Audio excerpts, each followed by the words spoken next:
What do syrups, trends, and lemonade all have in common? They help me rethink how innovation really works and how easily it can miss the mark if you are not paying attention. I'm Khala, an MBA student concentrating in marketing. This reflection is for my product and brand management course.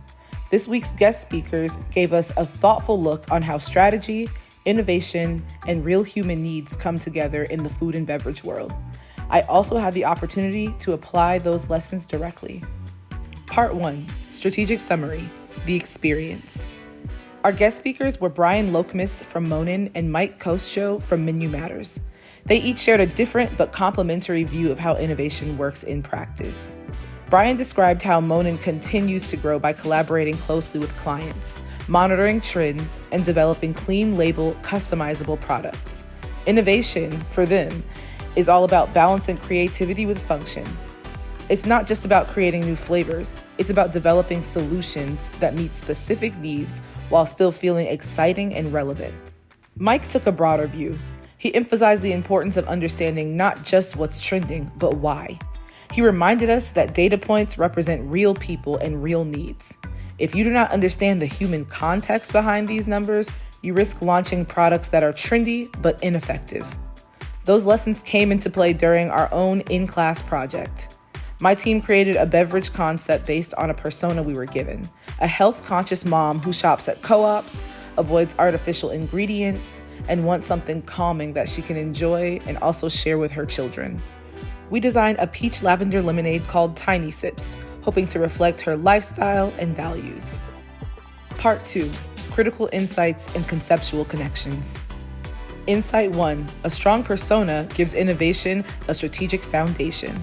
The persona was not just a creative starting point, it helped shape the entire direction of our product development. By aligning with her specific preferences, we were able to eliminate irrelevant ideas early and stay focused on what would actually appeal to someone like her.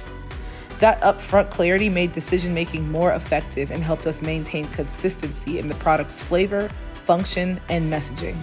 This connects to the broader idea that innovation should begin with a clearly defined problem or need, rather than just jumping straight into brainstorming without structure. Insight 2, early testing is essential for closing the gap between intention and perception. When we tested our drink, most feedback was positive. People liked the light pink/purplish color, crisp mouthfeel, and subtle floral notes.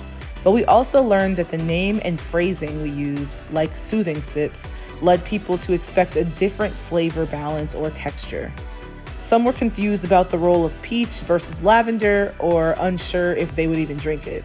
This highlighted something that we have discussed often, the importance of evaluating not just the product itself, but the way that it is framed and understood.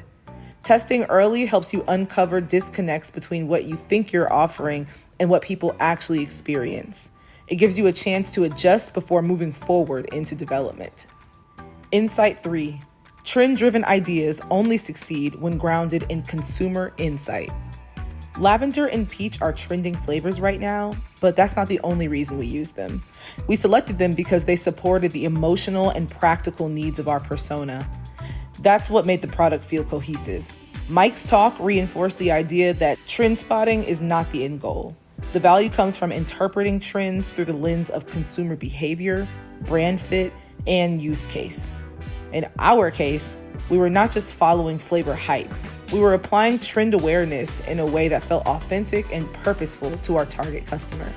That blend of relevance and restraint is what builds long-term product value. Part 3, Professional Reflection, What It Taught Me. This experience helped me connect the dots between structure and creativity.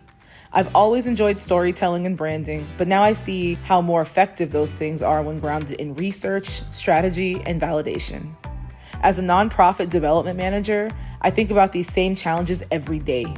I am constantly figuring out how to communicate with donors in a way that feels personal, clear, and intentional.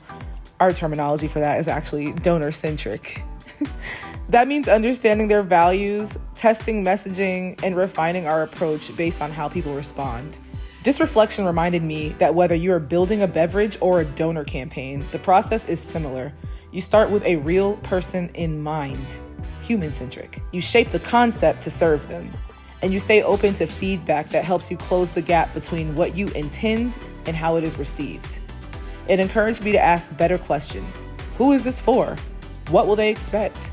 And how can we make sure we're delivering something that feels not only relevant, but genuinely valuable? In closing, innovation is not about chasing what's new.